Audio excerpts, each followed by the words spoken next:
लोकसभा के जरिए स्पीकर ओम बिरला के कमरे में किरण रिजिजू संसदीय कार्य मंत्री और तमाम मंत्री तैयारी कर रहे थे उस इम्पीचमेंट की लोकसभा में, और इधर धनखड़ साहब ने बॉल को आगे बढ़ा दिया, सेक्रेटरी जनरल को लिख दिया कि आप इस पर कार्रवाई कीजिए, यानी वो राज्यसभा में एक्शन हो गया। तो धनखड़ साहब ने बारूदी सुरंग जो बिछाई थी विपक्ष ने, उस पर पैर रख दिया और बाकी काम आरएसएस ने किया। जी राजीव जी बिल्कुल, बाकी काम आरएसएस ने कर दिया। वो जो बारूदी सुरंग अगर आप लोग जानते होंगे, नक्सल एरिया में जो लैंड माइन ब्लास्ट जो सुनते हैं ना, ये लैंड माइन ब्लास्ट वाला मामला हो गया, क्योंकि अपने ही बिछाए हुए बारूदी सुरंग पे कई बार लोग गलती से खुद ही अपना पैर रख लेते हैं, और वैसे ही इन्होंने पैर रखने की कोशिश की। कह रहे थे मैं आरएसएस का एकलव्य हूं, अंगूठा कटवाना पड़ा। शकील अख्तर जी हमारे साथ जुड़े हुए हैं, सुनील शुक्ला जी हमारे साथ जुड़े हुए हैं, प्रेम कुमार जी और अमलेंदु उपाध्याय जी, प्रशांत टंडन जी को आप सुन रहे थे, शकील जी को आप सुन रहे थे। लेकिन शकील जी, अभी आपको थोड़ा सा और रोकना चाहूंगा। मेरी आवाज आ रही है शकील जी? जी जी जी, थोड़ा सा। जी जी बिल्कुल आ रही है। प्रेम कुमार जी को चूंकि जाना है, इसलिए मैं पहले प्रेम कुमार जी को जरा ले लेता हूं। सुनील शुक्ला जी भी जुड़ गए हैं। शकील जी, आपसे विस्तार में बात करना चाहता भी हूं, सुनना चाहता हूं कि सदन के अंदर आज हो क्या रहा था, ये इसके साथ आऊंगा। लेकिन प्रेम कुमार जी, चूंकि आप पटना से लौट के आए हैं, बिहार की बात, एसआईआर की बात यहां दिल्ली में इसकी गूंज है, और आप तो एक सर्वे करके आए हैं पूरा का पूरा। जरा उस सर्वे बता दीजिए कि सरकार किसकी बन रही है। लेकिन दूसरी चीज प्रेम कुमार जी, सरकार तो तब बनाएगा विपक्ष ना, जब वोटर लिस्ट जो है वो ठीक ठाक बन जाए। क्या सचमुच ये खबर भी आ रही है कि महागठबंधन जो है वो चुनाव के बहिष्कार की तरफ भी सोच रहा है? जी शुक्रिया राजीव जी। देखिए, कोई भी सर्वे हो वो जनता का मूड बताने का काम करता है, लेकिन आजकल आप देख रहे हैं कि चुनाव जनता के मूड से तय नहीं हो रहा है। चुनाव कुछ ऐसी चीजों से तय हो रहा है जिसको लेकर के राहुल गांधी का आज भी बयान है कि चुनाव चोरी हो रहे हैं।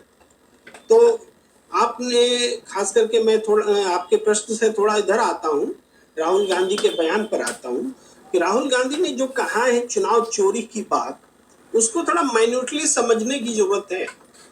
जिस वोटर लिस्ट की बात वो कर रहे हैं, वो वोटर लिस्ट, वो कह रहे हैं कि जो चुनाव आयोग उपलब्ध कराता है वो उसकी हार्ड कॉपी से उसकी जो विसंगतियां हैं उसको हम आप पकड़ नहीं सकते, लेकिन जब उस हार्ड कॉपी में जो उपलब्ध जानकारी है उसको वो एक्सेल शीट में रख लेके टाइप करके बना लेते हैं, तब उसमें से वो सारी बातें समझ में आती हैं जो धांधली अब तक की जाती रही हैं। एक ही पते पर बहुत बड़ी संख्या में वोट्स, एक ही आदमी का कई जगहों पर नाम, और कौन जीवित है कौन नहीं, बहुत सारी जानकारियां एक्सेल शीट में जानकारी से आ जाती हैं। अब ये बात जो है, राहुल गांधी जी ने बहुत प्रतीकात्मक और संकेतात्मक कहा, इसको एक्सप्लेन करने की जरूरत है कि कैसे चुनाव चोरी हो रहे हैं। और अब राहुल गांधी ये भी कह रहे हैं कि चुनाव चोरी करने का ये तरीका हमने पकड़ लिया है। कांग्रेस ने और इंडिया गठबंधन ने चुनाव चोरी करने का ये तरीका पकड़ लिया है, एक्सपोज कर दिया है, चैलेंज भी कर रही है कांग्रेस महाराष्ट्र को लेकर के। तब अब ये दूसरा तरीका लेकर आए जिसका नाम है एसआईआर, जिसमें वो अपने तरीके से वोटर चूज कर रहे। तेजस्वी यादव का बयान चला रहे, पहले वोटर सरकार तय करती थी, अब सरकार वोटर तय कर रही है। अभी जो आज की खबर है कि 50 लाख के करीब नाम हट गए हैं वोटर लिस्ट से।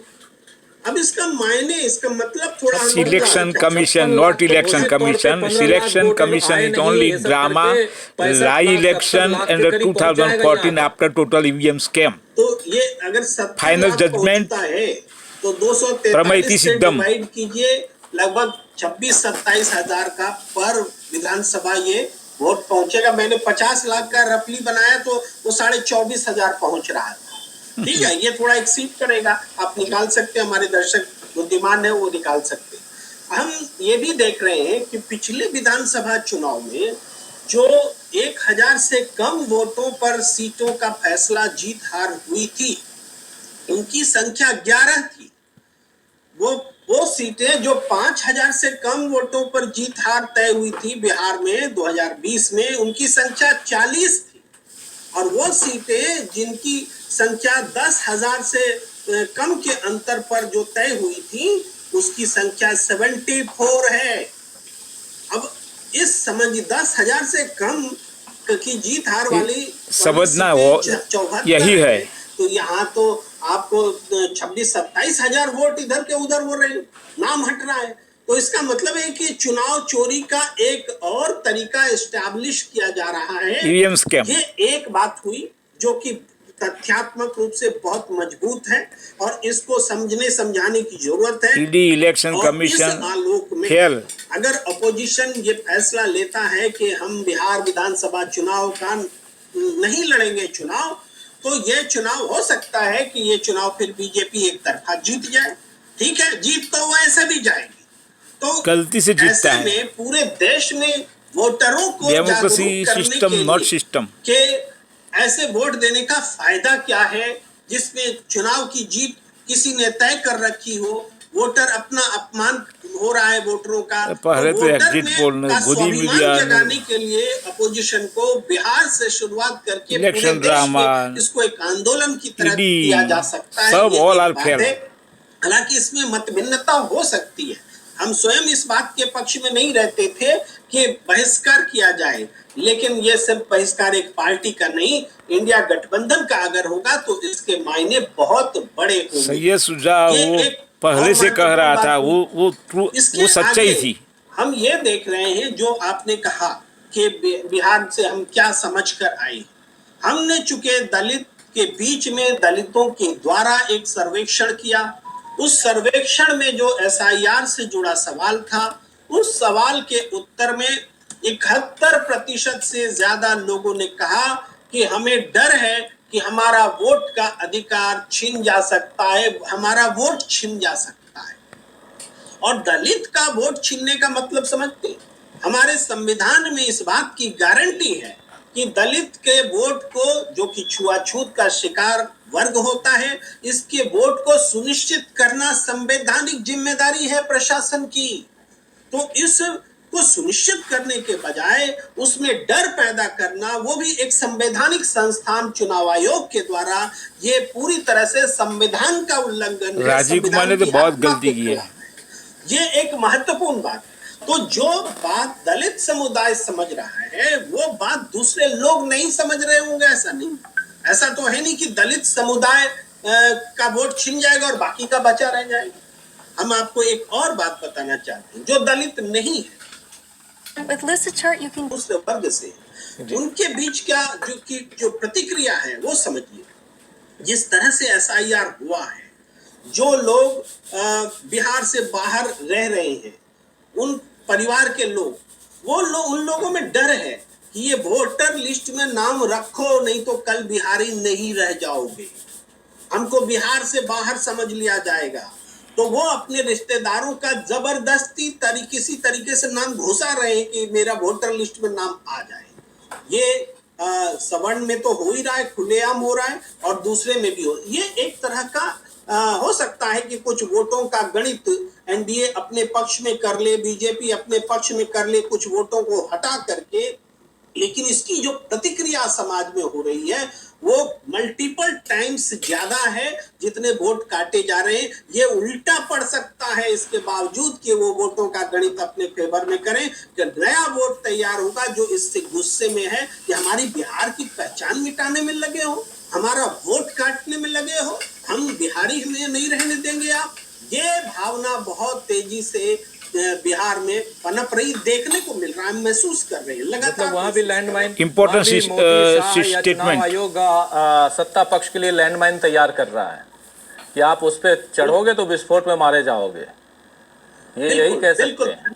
लेकिन एक दूसरी बात ये है प्रेम कुमार जी, कि नाम जो काटे जाएंगे, नाम जो कटेंगे, वो कौन होंगे? ये हो सकता है वो हो, जैसे एक मैसेज, एक खबर चलाई गई, आप याद कीजिए, खबर ये चलाई गई कि 123% ज्यादा आधार कार्ड है। कहां? किशनगंज में, अररिया में, कटिहार में, ये सब जो बिहार के अलग अलग वो एरिया जहां पर मुसलमानों की संख्या ज्यादा है, सीमांचल का एरिया, और जहां से ये जो महागठबंधन है वो लीड करता है।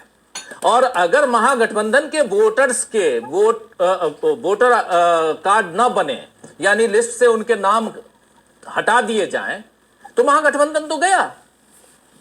क्योंकि वो भी अगर मुसलमान है, 1-8% मुसलमान वोट देते होंगे बीजेपी को, मैक्सिमम देते हैं विपक्ष को, या चलिए वो नीतीश बाबू को भी देते होंगे, लेकिन बीजेपी को नहीं देते। 1-8% दे दिए तो दे दिए, वो भी मैं बहुत दिल खोल के कह रहा हूं, दिल खोल के कह रहा हूं, वो भी नहीं देते होंगे, वो तो इनको नहीं देंगे। लेकिन ये जो उनको देते हैं वोट, वो वोटर ही नहीं रहे, तो फिर उनको कौन मिलेगा? तो इलेक्शन का क्या मतलब? Election drama, selection commission, ED, all are fail. 2014 after EVM scam, Rajiv Kumar not jail but फांसी देनी चाहिए। इससे एनडीए बीजेपी अपनी जीत सुनिश्चित करना चाहती है चुनाव आयोग की मदद से, लेकिन इसमें शेष वर्ग में भी ये भावना पैदा हो गई है कि अगर अपना नाम हम सूची में नहीं डलवाएं तो बिहारी नहीं रह जाएंगे। ये कैसे हमारा नाम कटवा सकते हैं? ये बाकी वर्ग में भी हुआ है, गिन करके तो नहीं। आप चाहेंगे वही होगा, ये जरूरी नहीं है, उसका उल्टा भी हो सकता है, ये हम बताना चाहते हैं। इसके अलावा आपने जेडीयू के नेता की प्रतिक्रिया दिखलाई, तो जेडीयू की नेता की प्रतिक्रिया क्या कह रही है? पार्टी लाइन से ऊपर हटकर लोग सोच रहे हैं, ये हमारे संवैधानिक अधिकार का सवाल जी, बहुत बड़ी बात है। एक सांसद बोल रहा है, इसका मतलब बहुत बड़ी बात है, पूरे समाज को वो व्यक्त कर रहा है, गुस्सा उसका व्यक्त कर रहा है, ये साफ तौर पर दिख रहा है, नजर आ रहा है। जी जी बिल्कुल। जी प्लीज अपनी बात पूरी कीजिए। इसके बाद हम देखें जैसे जगदीप धनखड़ वाले मामले में आपने चर्चा की, प्रशांत टंडन जी ने विस्तार से बताया। इन सब के आलोक में हम ये बात देख रहे हैं, हो क्या रहा है, इसका मीनिंग क्या है? इसका मीनिंग है कि एक व्यक्ति को संवैधानिक पद पर अपना दायित्व निर्वहन करने से रोका जा रहा है। उनको संवैधानिक जो दायित्व है एक वाइस प्रेसिडेंट का, जो वो करना चाहते हैं, उसको इसलिए रोका जा रहा है क्योंकि यह सत्ता पक्ष के मनोनुकूल नहीं है। वही व्यक्ति जिसके लिए विपक्ष महाभियोग ला रहा था, जो इस माना जाता है कि इसलिए उस कुर्सी तक पहुंचे क्योंकि उन्होंने बीजेपी का एजेंडा चलाया पश्चिम बंगाल में राज्यपाल के तौर पर, इसलिए उनको वो कुर्सी मिली। वो व्यक्ति अगर किसी समय किसी मुद्दे पर अपनी जमीर पर, अपनी आत्मा की आवाज पर कोई फैसला लेना चाह रहा था, तो उसको इस्तीफा देना पड़ गया। तो ये जो हालात हैं, हर जगह वही हालात है। जैसे चुनाव आयोग में अपना आदमी बिठा लिया, उसी तरह से वाइस प्रेसिडेंट वो भी इलेक्टेड होता है, हम ऐसा कह नहीं सकते, लेकिन चुनाव आयोग तो आप जानते हैं 3 में से 2 का बहुमत कैसे है, और वो बनते हैं। चुनाव आयोग EVM scam 2014 after hijack house, democracy fail, कि सब जगह किस तरीके से not election, only drama election, selection commission, not election commission. हाँ, संवैधानिक संस्थानों को अपना दायित्व निर्वहन करने नहीं दे रही है सरकार। तो सरकार फेल। सबसे बड़ी चिंता है। EVM scam PM, not government. 2014 after any PM, only EVM scam PM. जी बिल्कुल बहुत शुक्रिया प्रेम कुमार जी। आना चाहता हूं शकील जी, आपके पास आऊं, लेकिन जिसका जिक्र कर रहे थे, जिस सांसद का, जेडीयू के सांसद, हम लिख भी रहे हैं कि विपक्ष को मिला जेडीयू का साथ। क्यों लिख रहे हैं? इसलिए लिख रहे हैं क्योंकि जेडीयू का अगर एमपी, मेंबर ऑफ पार्लियामेंट, अगर वो कह रहा है कि पार्टी लाइन अलग है और एसआईआर अलग है, एसआईआर पे तो मुंह खोलनी पड़ेगी, बात तो करनी पड़ेगी। Nation for Nitish Naidu and Narendra fail संसद में थे और वहीं पर यह बयान है। पहले उस बयान को दोबारा जो साथी बाद में जुड़े हैं उनको सुनाना जरूरी है। इस बयान को सुनिए। गिरधारी यादव एमपी हैं, जेडीयू कोटे से, जेडीयू से हैं, बिहार से हैं, और एसआईआर को लेकर उन्होंने अपनी पार्टी लाइन से आगे निकलकर जो बात रखी है वो आंखें खोलती हैं। और ये बात न सिर्फ एक सांसद को बल्कि सत्ता पक्ष को, और हम लोग इसी मंच से बार बार कहते आए हैं, आप तमाम साथी सुनते आए हैं, कहते आए हम लोग, हमारे तमाम पैनल साथी भी कहते आए हैं कि आखिर सत्ता पक्ष को हो क्या गया है। अगर कुछ भी अलोकतांत्रिक है तो सत्ता पक्ष इस पर बात क्यों नहीं कर रहा है। जो एसआईआर चल रहा है ये घनघोर अलोकतांत्रिक है। अब इसके कई सारे दावे, कई सारी बातें, कई सारी दलीलें पेश की जा चुकी हैं और 28 तारीख को पेश होंगी। फिर से ज्यादा इंतजार करने की जरूरत नहीं है। आज बुधवार का दिन बीत रहा है और उसके बाद सीधे 28 तारीख सोमवार है। सोमवार को सुनवाई होगी और जितनी देर सुनवाई चलेगी लाइव आप तक हम पहुंचाएंगे, वादा रहा जैसे पहले भी। आना चाहता हूं शकील जी के पास, लेकिन पहले एमपी गिरधारी यादव के उस बयान को सुन लीजिए। चुनाव आयोग जो है ना, उसको कोई क्या कहते हैं, व्यवहारिक ज्ञान नहीं है। वो बिहार का न इतिहास जानता है, भूगोल जानता है, कुछ जानता नहीं। बरसात के दिन में जब खेती का दिन चल रहा है, आदमी को हमको कागज पत्र जुगाड़ करने में 10 दिन लग गया। मेरा बेटा अमेरिका में रहता, कैसे साइन करेगा 1 महीना के अंदर में?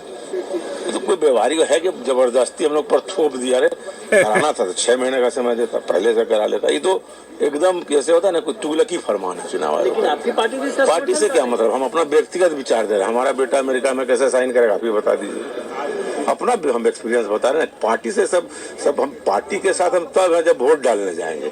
बाकी मेरा तो कुछ स्वतंत्र विचार भी है ना, ये मेरा स्वतंत्र विचार है। आपका बयान है ना, मुझे भी मान सकते हैं। पार्टी को खिलाफ का क्या बयान है? सच्चाई यही है। अब सच्चाई भी नहीं बोल पाए तो एमपी बने काहे के लिए हम? अगर सच्चाई भी नहीं बोल पाए तो एमपी बने क्यों हैं? ये उसी जगह है जहां आप थे, वहीं बोल रहे हैं। सच्चाई नहीं है, EVM scam PM, EVM scam PM, EVM scam MP, वो भी जेडीयू का जान रहा है कि 2014 after total election fail, drama election, not election commission, only selection commission, member of parliament क्यों बने? Truth statement. इतनी हिम्मत क्या और लोग दिखा पाएंगे? क्या कुछ चल रहा था? जरा पूरा एक जो होता है आंखों देखी बताइए शकील जी। जी, तो हम वही बता रहे थे कि ये संसद का मानसून सत्र है। इससे पहले विपक्ष मांग कर चुका था कि विशेष अधिवेशन बुलाया जाए ताकि हम बात कर सके पहलगाम के आतंकवादी हमले पर, लेकिन वो नहीं बुलाया गया। लेकिन अब जो विशेष अधिवेशन नहीं बुला के ये जो रूटीन अधिवेशन है, इसमें भी सरकार संसद चला नहीं रही है। आज 3 दिन हो गए और कोई भी काम संसद के अंदर नहीं हुआ, दोनों सदनों में नहीं हुआ। आज भी वही हुआ, 11 बजे शुरू हुए दोनों सदन, कुछ ही देर में 12 बजे तक के लिए स्थगित, 12 बजे शुरू हुए 2 बजे तक के लिए स्थगित। 2 दिन से यही हो रहा है। उसके बाद जो गिरधारी यादव जी आज बोल रहे हैं, उन्हें बाहर बोलना पड़ा, राहुल गांधी को बाहर बोलना पड़ा, खड़गे जी को बाहर बोलना पड़ा, वो सब ने बाहर बात बोली। सबसे पहले हम गिरधारी यादव जी की बात करेंगे। उनकी बातों का जो खास पॉइंट है कि मेरा बेटा भी रहेगा वोटर की नहीं रहेगा। अगर एक एमपी का वो बेटा भी वोटर रहेगा कि नहीं रहेगा ये सवाल आ जाएगा तो जाहिर है कि सब लोगों के बीच ये चर्चा होगी। तो ये चर्चा थी वहां पे, बिहार के लोगों में, जो बिहार के सांसद हैं उनमें ये चर्चा है कि ये जो एसआईआर बन रहा है। और आपको एक बात और बता दें हम कि इस समय जब संसद चल रहा है तो यहाँ लोकसभा के, राज्यसभा के बहुत सारे कर्मचारी या बहुत सारे स्टाफ के लोग, सुरक्षा कर्मी, वो बिहार गए हुए हैं।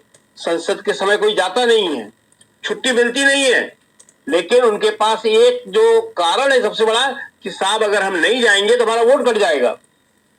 तो इस एसआईआर ने लोगों को इतना परेशान कर दिया है कि न केवल सांसद बल्कि दूसरे लोग भी सब परेशान हैं।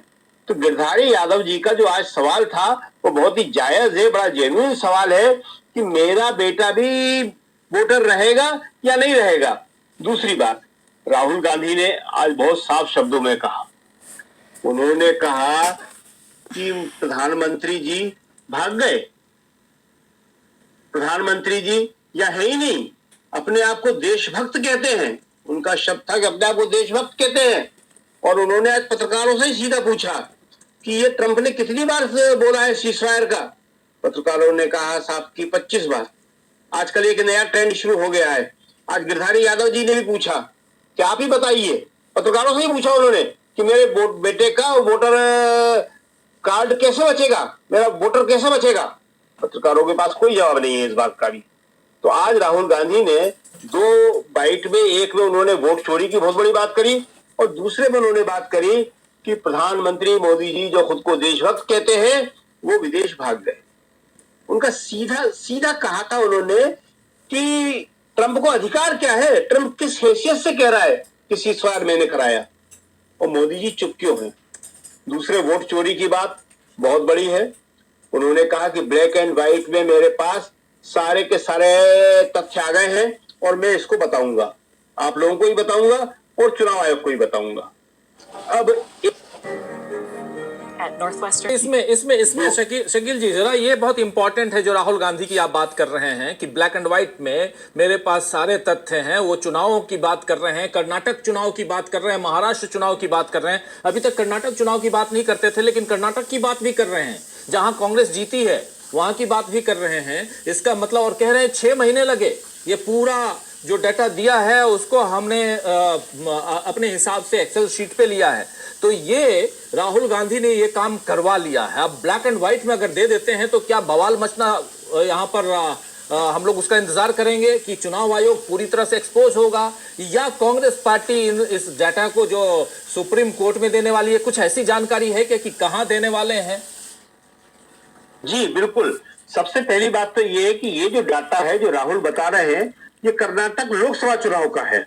उन्होंने ये बात स्पष्ट कही है कि ये लोकसभा चुनाव का है, कि उन्होंने केवल विधानसभा में ही नहीं किया, सब जगह वो लोकसभा में भी कर रहे हैं। 240 आ गई, अगर ये नहीं करते तो ये 200 के नीचे भी जा सकते थे। और राहुल ने ये बात कही थी कि अगर बहन कहीं वाराणसी से लड़ लेती तो ये लोग 150 से या 200 को उन्होंने एक आंकड़ा दिया था, उससे नीचे रह जाते। इसी तरह इन्होंने 150, इसी तरह इन्होंने लोकसभा के अंदर भी ये वोट चोरी किया है। तो राहुल ने ये जो कर्नाटक का बता रहे हैं ये लोकसभा को बता रहे हैं। तो ये राहुल ने आज बड़े गंभीर आरोप लगाए हैं वहां पे। 2014 में सैयद सुजान एक कॉन्फ्रेंस करके लंदन में किया था, वो सही था, सच था। बीजेपी ईवीएम स्कैम से आई है। BJP also always fail, before fail, after fail yet fail. Result ये बहुत ही इंपॉर्टेंट रिपोर्ट है। दूसरी बात है, खास बात ये है ईवीएम स्कैम एंड एकता some terrorist hijack house. Makar Dwar पे जिस तरह प्रदर्शन हुआ, पूरा का पूरा इंडिया गठबंधन वहां मौजूद था, काले कपड़ों में था। और राहुल गांधी तो अपने सफेद टी शर्ट में आते ही हैं, तो अखिलेश यादव ने उनको एक काला गमछा पहनाया और राहुल गांधी वहां लगातार खड़े रहे। दूसरी एक बात जो हम आपको बता रहे थे वो ये है कि धनखड़ जी के मामले में बहुत सारी थ्योरी है, कई थ्योरी बताई जा रही है कि इसलिए हुआ, ऐसा हुआ, इसलिए इस्तीफा लिया। उसमें एक बड़ी नई बात सामने आई है और वो कहानी जो है दिल्ली से नहीं यूपी से सामने आई है। यूपी के पत्रकार उसको बता रहे हैं, यूपी के सांसद भी उसको बता रहे हैं। उनका कहना है कि इन दिनों धनखड़ जी और योगी जी के अंदर एक गठजोड़ चल रहा था। धनखड़ जी योगी जी को प्रमोट कर रहे थे और योगी जी धनखड़ जी को प्रमोट कर रहे थे। मोदी जी को ये बात बिल्कुल बर्दाश्त नहीं थी। योगी जी को कोई प्रमोट करे, वो योगी जी के खिलाफ खुद कुछ कार्रवाई नहीं कर पा रहे हैं, लेकिन यहां से उनका बनाया हुआ उपराष्ट्रपति योगी जी को प्रमोट करे, ये सबसे ज्यादा बताया जा रहा है कि बात उन्हें परेशान करने वाली थी। क्योंकि जो सबसे ज्यादा प्रधानमंत्री पद की दावेदारी कर रहा है वो योगी जी कर रहे हैं, सबसे ज्यादा प्रधानमंत्री पद की दावेदारी है। तो ये कहा जा रहा था, आज ये बात बहुत चर्चा में थी कि योगी जी चाहते थे कि ये राष्ट्रपति बन जाएं धनखड़ जी, और धनखड़ जी चाहते थे कि ये प्रधानमंत्री बन जाएं। तो इसको लेके मोदी जी और अमित शाह के बीच में एक बहुत ज्यादा तकलीफ की बात थी। तो ये यूपी के पत्रकार जो आए हुए थे वो बता रहे थे, यूपी के जो सांसद हैं उनके बीच में भी ये चर्चा की थी कि मोदी जी इसको किसी तरह भी बर्दाश्त नहीं कर सकते कि योगी जी का कद जो है किसी तरह बढ़ जाए।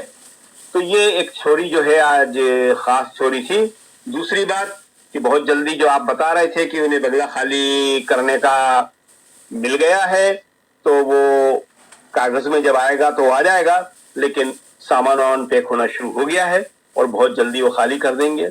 एक और बात जो आपने बताई वो बहुत ही खास बात है, बिहार में चुनाव में हिस्सा नहीं लेने की। तो ये जो बात है ये भी वहां पे थी आज संसद में, क्योंकि ये तेजस्वी यादव ने कुछ लोगों से कही है। तेजस्वी यादव इसको कह चुके हैं कि हम इस पर विचार कर सकते हैं। उन्होंने एक इंटरव्यू में भी ये बात कही है और दूसरे अपने साथियों के बीच भी बात कही है कि अगर ऐसा सहमत हो जाते हैं इंडिया गठबंधन के लोग, ये एक बड़े व्यापक विचार की बात है, इसमें सब लोग विचार करेंगे, लेकिन अगर हो जाते हैं तो हम जो सबसे बड़े दल हैं बिहार में, तो हम भी ये कर सकते हैं और अगर ऐसा करना बिहार को बचाने के लिए, लोकतंत्र को बचाने के लिए जरूरी है, तो एक बार यही सही। तो ये बहुत बड़ा मूव है। अगर ये हो गया तो इसका कोई जवाब मोदी जी के पास नहीं होगा। और डेमोक्रेसी का जो मजाक है, जिसको ये कहते हैं कि हम मजाक है, मजाक, डेमोक्रेसी की मजाक है। दुनिया भर में अपने डेमोक्रेसी के बारे में बात करते हैं, दुनिया देख रही है। और दुनिया जब ये देखेगी कि बिहार के अंदर चुनाव जो है विपक्ष पूरा का पूरा बहिष्कार कर रहा है, चुनाव वहां हो ही नहीं रहा, तो बहुत खराब स्थिति हो जाएगी। बहुत गंभीर बात होगी देश के लोकतंत्र के लिए और हमारे खुद देश के सम्मान के लिए भी। जी राजीव जी। मतलब डेमोक्रेसी, और यहाँ पर डेमोक्रेसी खतरे में। बहुत बड़ा सवाल यहाँ पे कि अगर विपक्ष जो है वो चुनाव का बहिष्कार कर देता है, विधानसभा चुनाव, बिहार के विधानसभा चुनाव का बहिष्कार, और ऐसी खबर 2014 and after EVMs came open, Tejashwi Yadav कह चुके हैं कि हम इस दिशा में भी सोच रहे हैं, इस दिशा में बातें करेंगे हम, अगर चुनाव आयोग अपनी मनमानी नहीं रोकता है तो। यहाँ पर एकमात्र सहारा विपक्ष के सामने है, वो है 28 तारीख की सुनवाई, और उसके बाद सुप्रीम कोर्ट से क्या फैसला आता है या इस पर आगे की गतिविधियां कैसी चलती हैं। जो भी हो, राहुल गांधी भी लगातार यही कह रहे हैं कि एसआईआर में घपला हो रहा है। राहुल गांधी लगातार ये कह रहे हैं, विपक्ष लगातार कह रहा है कि इससे पहले के चुनावों में, चाहे वो लोकसभा का चुनाव रहे, चाहे उसके बाद के विधानसभा के चुनाव हो या लोकसभा से पहले के चुनाव हो, कहीं ना कहीं गड़बड़ियां हुई हैं और उसके बहुत सारे तार राहुल गांधी के पास हैं। सही स्टेटमेंट। तो फिर आगे क्या होगा? क्या चुनाव का बहिष्कार होगा? और अगर चुनाव का बहिष्कार होता है, बहिष्कार कर देना चाहिए, शुरुआत अगर बिहार से ही होती है, तो उसका क्या असर पड़ेगा देश के लोकतंत्र पे? क्या असर पड़ेगा आगामी चुनावों पे या उसी चुनाव पे? क्या चुनाव होंगे फिर? एक राष्ट्र एक चुनाव की बात होती है।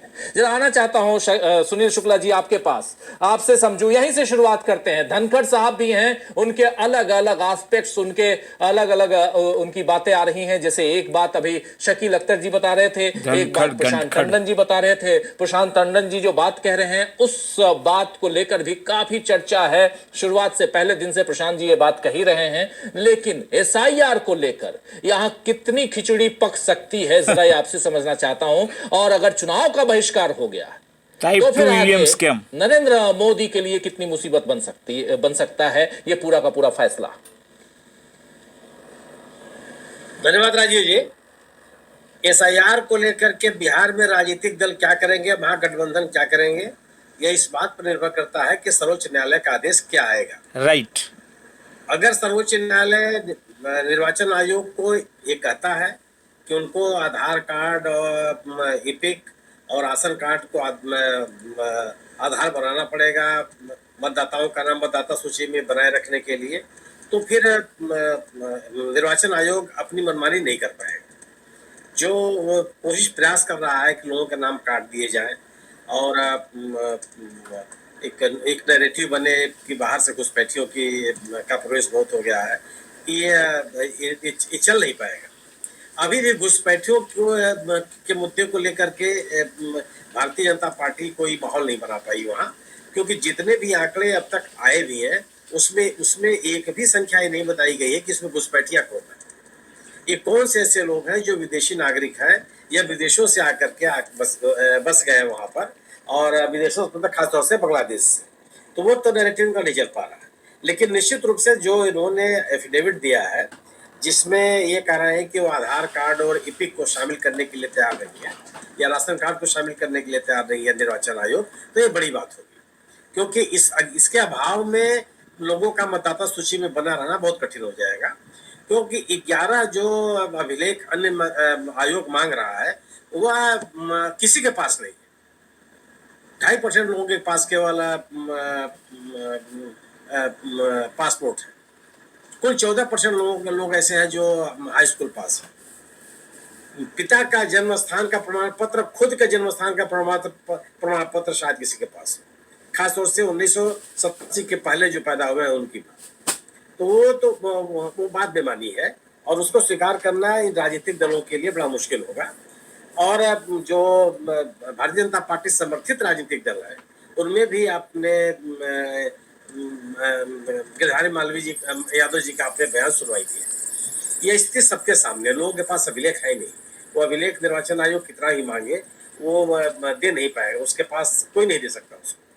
और बड़े पैमाने पर लोग अगर कटेंगे ही कटेंगे, अगर उन अभिलेखों को आप खोज रहे हैं 11 अभिलेखों में से कुछ, तो फिर बिहार में उसका आक्रोश सामने आएगा।